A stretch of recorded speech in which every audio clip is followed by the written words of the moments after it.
you're here to contribute to the world, right? And we all contribute in different ways, in ways that we don't expect. And I'm going to pick on John Huff because when he comes to class, it's always a pleasure for the students. For the students, because sometimes he brings that husband-wife energy to the mat, like the other night when he looked at me with those eagle eyes, those dead eyes, like, you're going to pay for this, right? But the students always enjoy him coming to class. And that is part of his purpose, like his natural energy of what he brings creates a different environment for the kids when they come to class. And he doesn't know that when he doesn't show up, right? Unless we tell him, we miss you when you don't come to class. Does that make sense? Okay. So approach success as an ethical issue and not a financial one. It's a different way of thinking of it, right? When we think of success, we always think of money. But it is your duty to live up to your potential and to be successful. It's your duty to be who you were meant to be in this world, and not about the money, but to be that role model, to bring those talents and skills and abilities. Because if we all lived to our potential, what would that look like? I'll be a millionaire. But what would the world look like? Not your world, the world. Right? Like I said earlier, I want to be the place that people come. I want to be the martial arts school to come to, not a martial arts. Why do I want to be that? Because I want to send everyone out into the world with living to their potential and purpose. So what does that look like? Right? Yes, you want money. You want money to take care of your family. You want money to have a nice house, to buy nice clothes, to buy a Lincoln, to buy a trike, to do those things. But you've got to fulfill your purpose. If you don't, are you going to have the motivation to do it? Money cannot sustain it forever. That's when you burn out. That's when you get tired. Okay? So it has to be an ethical mission to fulfill yourself as well as your contribution to the marketplace. And they will go hand in hand. We talked about that earlier, that you show up, you give, reciprocity is going to happen. It's going to come. Okay? All right. Be the most ethical person that you know. Get the job done. Show people they can depend on you to provide for yourself, your family, your business, and anyone you care about, and be a role model for your community. What do you guys feel about role models in our community? Can you immediately think of role models in this community? Is that an opportunity for us? Oh, yeah. So, yes, sir.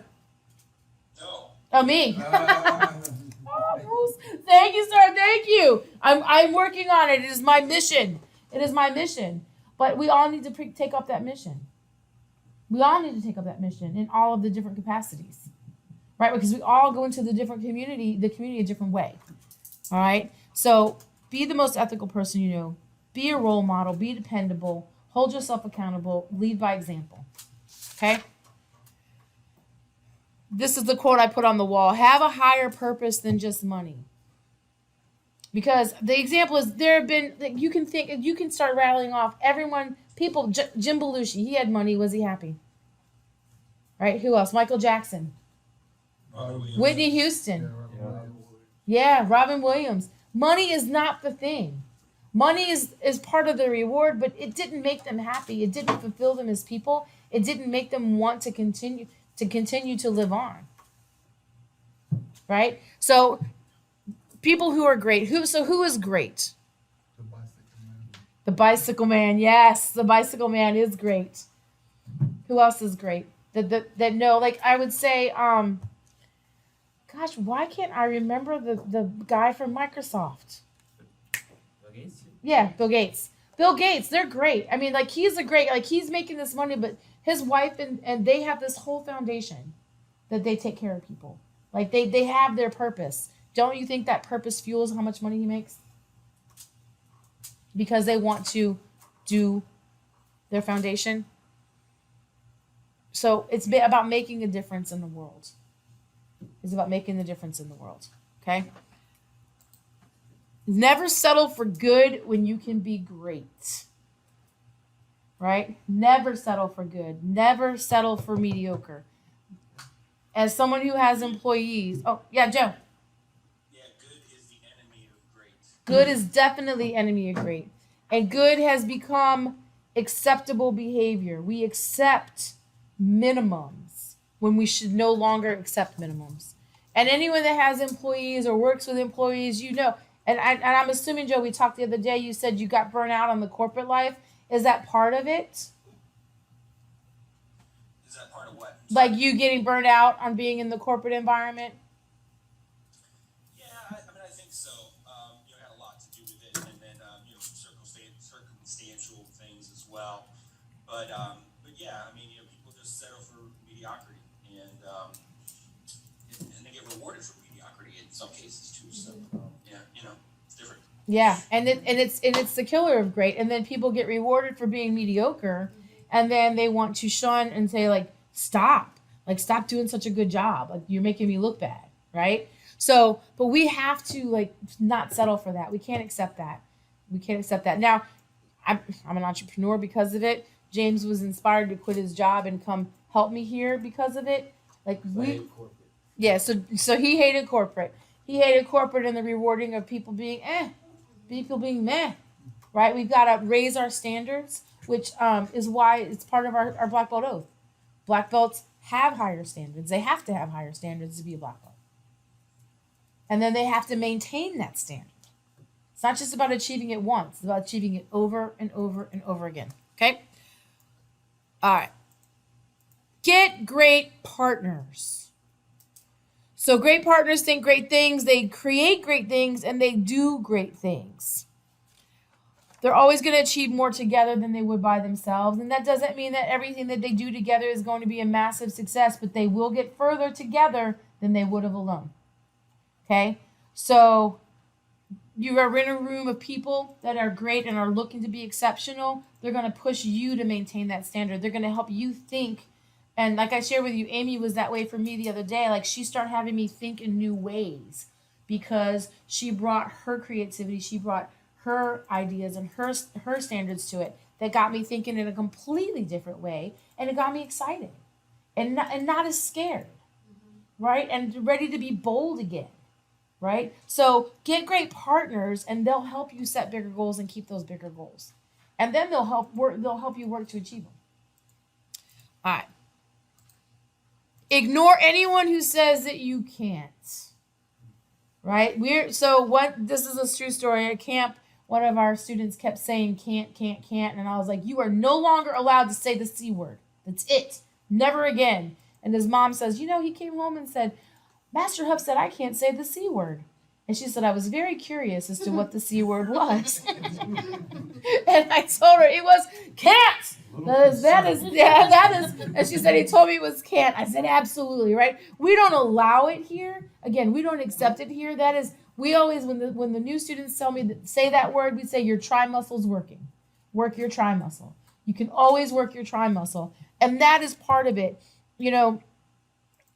Exceptional people have always done what other people can't do, and they've done what people didn't believe that they could do. And again, I'm going back to the space thing because I don't get it, but I think it's cool because I'm a sci-fi reader.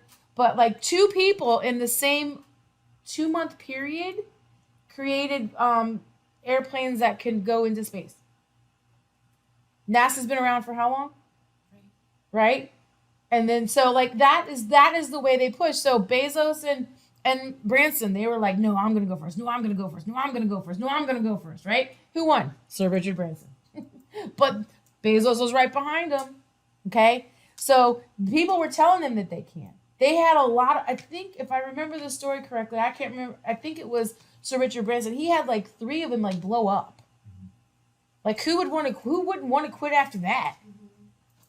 Right? But people kept telling them you can't do it. It's not enough. Elon Musk is another example of not listening to people say they can't. So he did it there first. Just saying. I know he did get it I mean, how first. many rockets did he have explode though when he was designing all that SpaceX stuff? So I've been following that for a while. So tune them out. Don't listen to their limits. Don't let them put their limits on you or your beliefs. That's the most important part. That's why we're talking about it. So don't let it happen.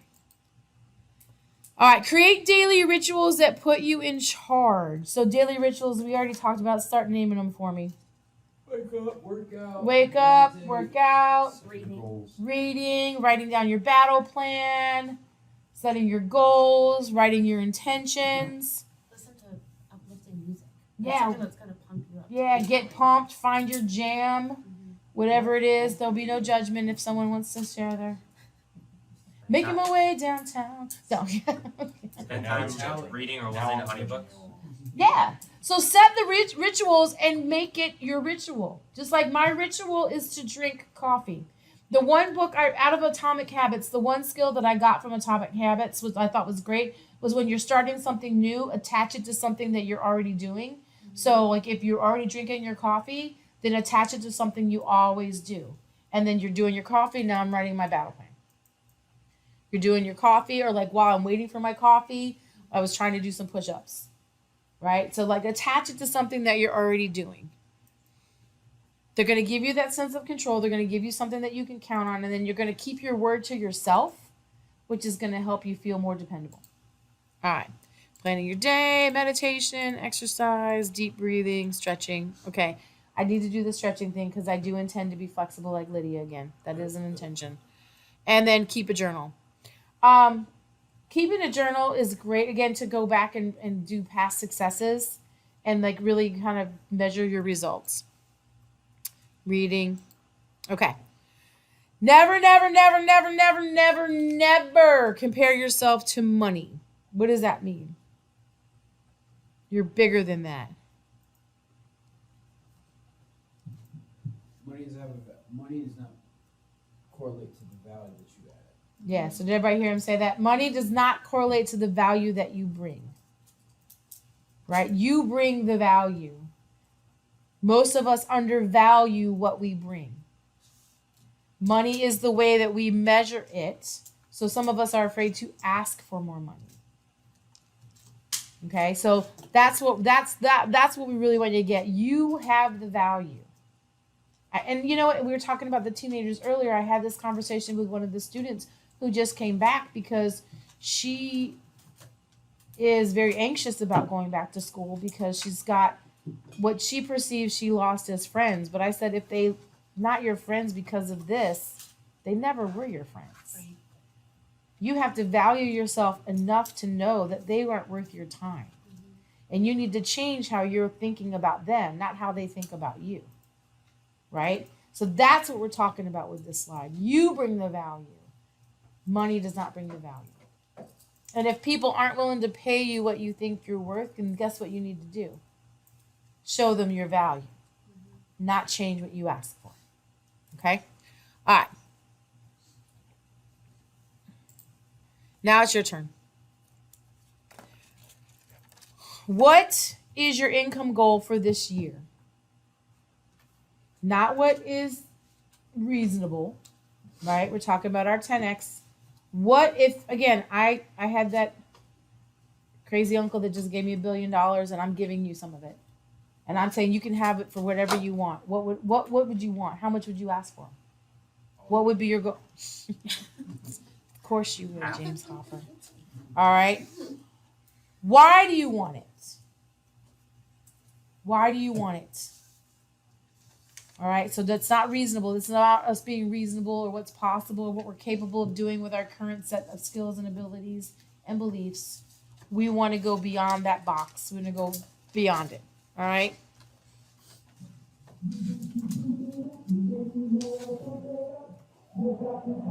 So I'm going to share mine while you guys are doing yours. My goal is the 10x. My goal is to get to 10x. I think right now, James, what do we say? We're about 4x. We're like this close to 5x in it. My goal by December is to have it 10x. Right? So we're like a smidge away from 5x in right now. But by December, my goal is to 10x it.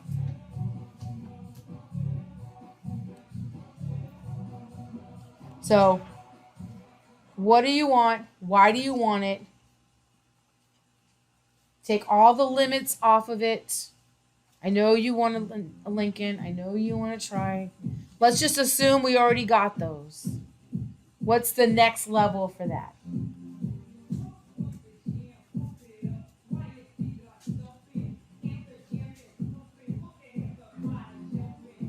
Are we done? guys don't look inspired.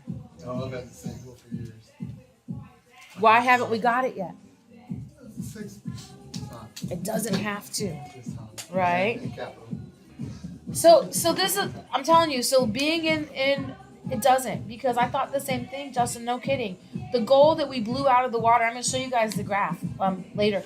The goal that we blew out of the water in June was something that I had from the other school. And it was me. It wasn't the goal. It was my mindset about the goal that made it not possible. But the minute I shifted that, like I told him, maybe that was too low. Because when we surpassed it, like we surpassed it. And I was like, whoa. You were aiming high enough. I was like, maybe I wasn't aiming high enough, right? It was my mind that was stopping. It was me looking at not looking at things the way that I needed to create it. So especially, and I'm always fingers are pointing at me, especially because that was that way. We've been in this school since 2017. So 2017 we moved here. So we were at the other location since 2008. So you're talking about that goal that I didn't think was possible.